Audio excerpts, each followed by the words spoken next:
Fun. I'm Emily. Hello, Emily. Hi, everyone. I am so ready for a brand new episode today, and this one is very special. It really is.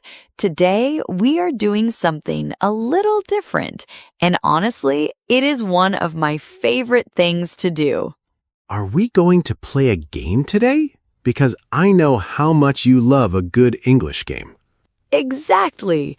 Today is a Mr. English Listening Challenge. We are going to test your listening skills in a very fun way. I love this format. It is so good for our listeners to see how much real native English they can understand on their own. That is the whole goal. Usually, we teach you new words first and then give you examples. But today, we are inverting the order completely. That means we are going to play a short, completely natural conversation at real native speed first. Your job is just to listen. We want you to see what you can catch. There will be no pausing, no text on the screen, and no help during the challenge. It sounds a little scary, doesn't it? But we promise it is just a game to see where your ears are at right now. And please do not worry if you miss some words or sentences. That is completely normal, and it is exactly how you learn. Right, because after every single challenge conversation, we will stop and explain everything together. We will not leave you behind. We will break down the fast words, the slang, and the tricky little phrases that native speakers use every day without thinking. You will hear 3 different conversations today.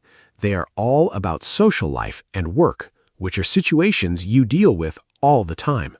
And they get just a little bit harder as we go. Are you ready to see how many you can understand perfectly? Let's make a deal with our listeners. Keep track of your score today and let us know how many you get right at the very end. Perfect. Let's dive into challenge number 1. This is a simple, everyday situation at an office. Imagine you are starting a brand new job and you are meeting a new coworker for the very first time. Listen closely to how we greet each other. There is one specific question in here that Americans ask all the time, and it might sound super fast. Focus your ears. Okay, let's jump into character. The challenge begins right now. Hi there. You must be the new graphic designer. I'm Emily from the marketing team. Hey, Emily. Yeah, that's me. I'm Paul. Nice to meet you. Nice to meet you too. How's it going so far? Getting settled in okay? Oh yeah, totally. Everyone has been really welcoming. I'm just trying to figure out my computer login right now. Oh, IT can take forever with those. Once you're online, I'd love to show you around the office. That sounds great. Thanks. Do you know where the break room is? I really need a coffee. It's just down the hall on the left. I'll walk you over there in a few minutes. Awesome. I appreciate it. See you in a bit. And scene. That was our first conversation. How did you do at home? Did you understand everything? If you did, give yourself 1 point. If you missed a few things, do not worry at all. Let's review it together. This was a very common A1 or A2 level conversation, just saying hello to a new coworker. Exactly. She didn't say, "Are you the new graphic designer?" She used, "You must be." It means she is making a very strong, polite guess. And then Paul introduced himself, but the next thing I asked him is what usually confuses people. I said, "How's it going so far?" This is a huge one. How is it going is our favorite way to say, "How are you?" But Emily, did you pronounce every single letter? Definitely not. I didn't say, "How is it going?" I pushed it all together. I said, "How's it going?" How's it going? The S in is sounds like a Z, and we completely drop the letter G at the end of the word going. We do that with so many words that end in ing. We say goin' instead of going. You also said you were getting settled in. Right. Getting settled in means I am organizing my desk, feeling comfortable, and starting my first day of work. And what was the problem you were having? You said you were trying to figure something out. I said I was trying to figure out my computer login. To figure out is a very common phrasal verb meaning to solve a problem or understand something. And then I offered to show you around the office. This is a beautiful phrase to learn if you want to sound perfectly natural. Yes, to show someone around means to give them a tour. You take them to see the different rooms and tell them where things are. Speaking of rooms, what was the one room you really wanted to find, Paul? I asked for the break room. The break room is the kitchen or the lounge area in an office where employees can relax and drink coffee. And I told you I would walk you over there. That just means I will go with you to show you the way. It is such a friendly conversation. Even though the words were spoken quickly, it was very polite and casual. So, how did you do on challenge number 1? Give yourself a quick score and let's move right along to challenge number 2. This next one is slightly faster. We are moving from the office to our social life. We are two friends making weekend plans. This is a solid A2 level conversation. Listen for how we suggest ideas and how we agree on a time and place. Keep your ears open for a very fast, very common reduction where two words turn into one. It happens right in the middle. All right, grab your imaginary phones. We are calling each other. The challenge starts now. Hey, Emily, what are you up to this weekend? Hey, Paul. Nothing much, honestly. Just doing some laundry and catching up on sleep. Why? What's going on? I was thinking about going to that new Italian place downtown on Saturday. Want to grab a bite with me? Oh, that sounds good. I've been wanting to try their pasta. What time were you thinking? Let's say around 7. We could meet outside the restaurant. 7 works for me. Is parking easy around there, or should I take the subway? It's pretty tough to park on a Saturday night. I'd definitely take the train if I were you. Perfect. Train it is. I'll see you on Saturday at 7 then. Awesome. Looking forward to it. Bye. And scene. Conversation number 2 is officially in the books. How did your ears handle that one? Did you catch the plans we made? We talked about food, transportation, and timing. This conversation was full of everyday casual phrases. Let's break it down so you can use these with your own friends. The very first thing I asked was, what are you up to this weekend? This is the best alternative to asking, what are your plans? Yes, and native speakers say it so fast. You didn't say, what are you? You said, whatcha up to? Whatcha? It sounds a little crazy when we spell it out, but that is exactly how friendly Americans speak. Whatcha up to? And I replied by saying nothing much. Then I said I was catching up on sleep. To catch up on something means to do something you haven't had time to do recently. Emily was very tired. I was. But then you invited me out. You used the exact fast reduction we told our listeners to wait for. I said, wanna grab a bite with me? This is a double lesson in one sentence. First, the word wanna. It is the spoken reduction of want to. You will hear wanna in almost every casual English conversation. Never write it in a formal email, but always use it when speaking with friends.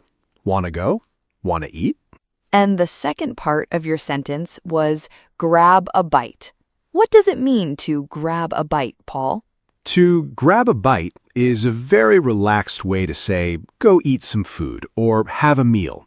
Usually, it means a quick, casual meal. I agreed by saying, that sounds good.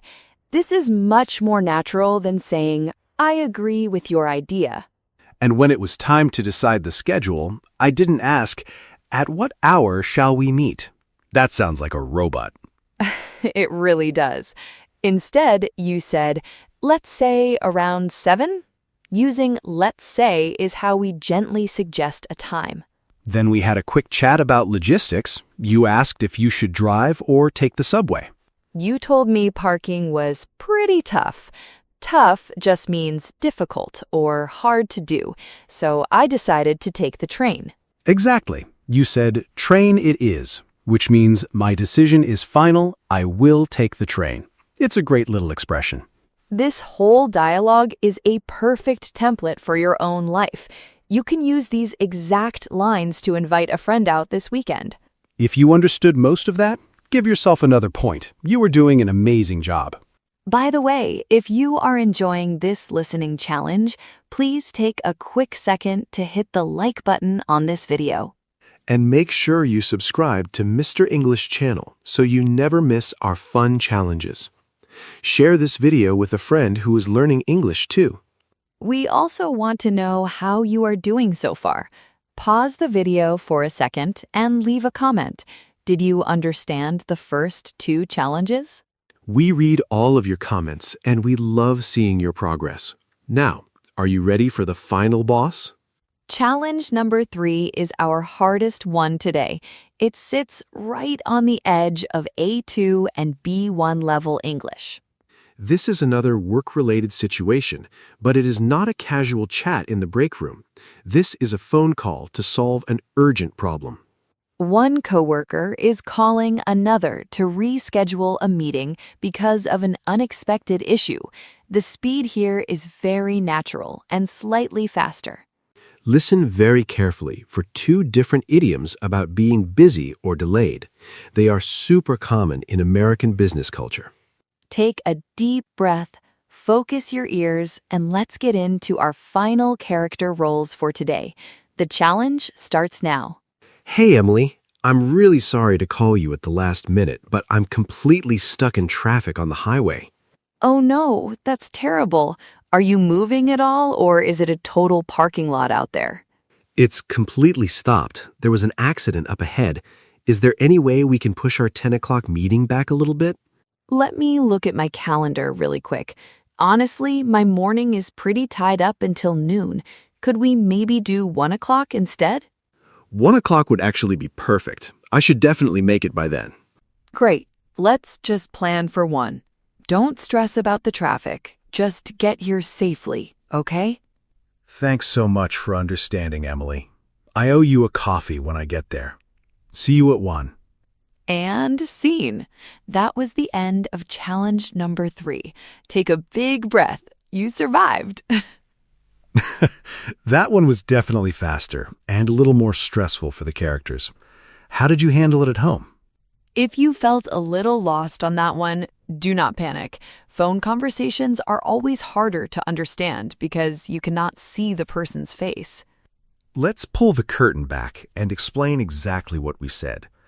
I called you because I was going to be late. You said you were stuck in traffic. We use the word stuck when we cannot move, and it perfectly describes sitting in a car on a bad highway. And your response was very funny. You asked if the highway was a parking lot. Yes. If traffic is so bad that the cars are not moving at all, Americans jokingly call the highway a parking lot. Then I asked our first big important question. I said, is there any way we can push our meeting back? This is a crucial phrasal verb for the business world. What does it mean to push a meeting back? To push back a meeting means to delay it. It means to move the schedule to a later time in the day. Instead of meeting at 10, you wanted to meet at 10:30 or 11. You wanted to push it back. But you couldn't do 11. You used our second big idiom. You said your morning was pretty tied up. Imagine someone literally tying you with a rope. You cannot go anywhere. If your schedule is tied up, it means you are completely busy. You have other meetings, you have phone calls, you have no free time. You are tied up until noon.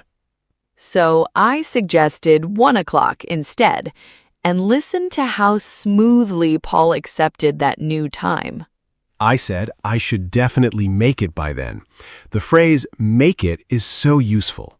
It really is. To make it doesn't mean to build or create something. In this context, it means to arrive successfully. Exactly. I will make it by 1 just means I will arrive by 1. And listen to how the words link together. Make it be. Say that one more time for them, Paul. It sounds like one single word when we speak fast. Make it be. I should definitely make it be then. The consonant K links right into the vowel I. Make it.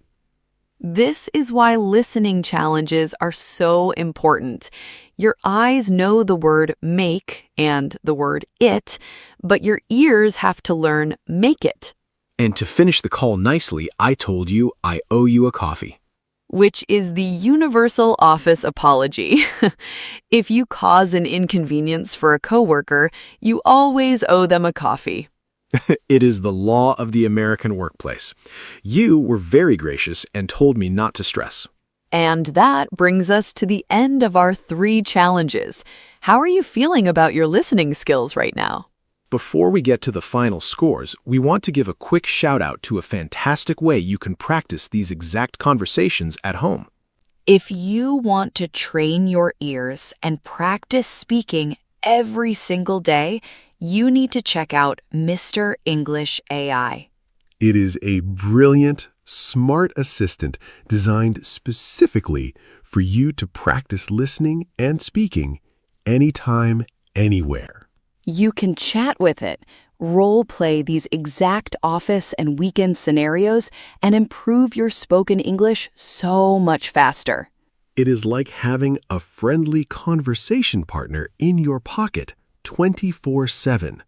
The link to try it is right down in the description below. All right, everyone, it is the moment of truth. It is time to calculate your final score for today's listening challenge. Did you get 0, 1, 2, or a perfect 3 out of 3? Be honest with yourself. If you got all 3, you are doing incredible, and your ears are very tuned in to American English. If you got 1 or 2, that is a huge victory. You are catching the core meaning, and the details will come with more practice. And even if you got 0, that is perfectly fine. It just means you found the exact place where your growth is going to happen next. The beautiful thing about video is that you can replay this episode tomorrow, and I promise you will hear things you missed today. Please leave your score in the comments below. We want to celebrate with you, no matter what number you got. Don't forget to subscribe and give this video a big thumbs up if you want us to make more listening challenges like this one. Thank you all so much for playing along and learning with us today. Keep practicing, keep listening, and keep smiling. Have a fantastic weekend, everyone. See you in the next episode. Bye, everyone. Take care.